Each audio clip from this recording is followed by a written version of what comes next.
Ngayong araw nga pala mga sir, ay magki-cleaning tayo ng ating throttle body.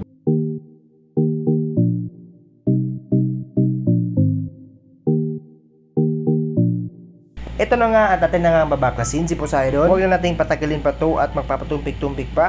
Ang unang-unang baklasin natin ang kanyang cover dito sa harapan.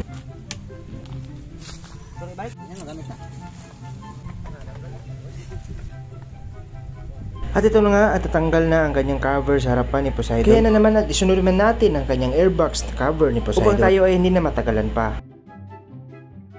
Ayan na nga, natanggal na nga siya mga sir. At dito nga ay nakita ko kung gaano kadumi si Poseidon. Grabe ang alikabok sa kanyang loob na maamong mukha. Kaya naman at napagdesisyonan ko na baklasin na lang lahat ang kanyang mga cover upang linisin na lang ang kanyang body para balik alindog talaga si Poseidon.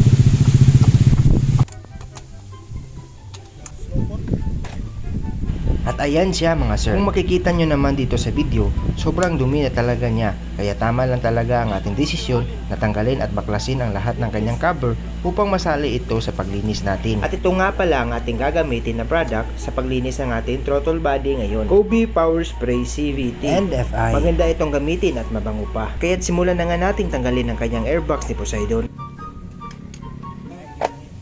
Ayan na nga, tatanggal na nga natin. Kaya't simulan na natin kaagad na pagbaklas ang kanyang throttle body.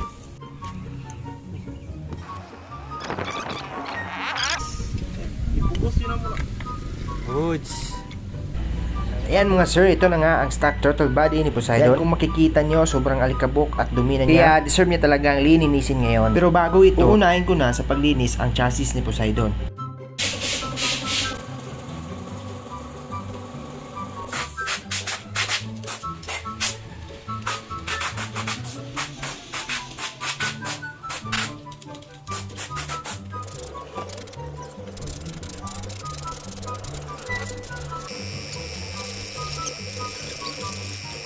Sa paglinis ko ng kanyang chassis, ginamitan ko siya ng air pressure upang matanggal talaga ang kanyang alikabok sa kanyang loob-looban. Mahan ko ng labakara at tubig para tanggal lahat ng kanyang dumi sa loob. Pagkatapos na may binalawan ko ito ng tubig at saka pinunasan ng water absorber. A few moments later. Natapos din tayo sa wakas. Sunod natin linisin kaagad ang kanyang throttle body.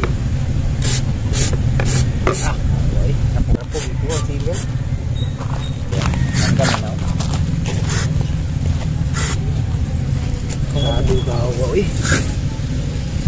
Ayan siya mga sir, sobrang itim, punong-puno ng alikabok at mga dumi. Kailangan talaga itong linisin dahil kapag ito ay hindi nalinis, maapektuhan talaga ang ating minor ng ating motor.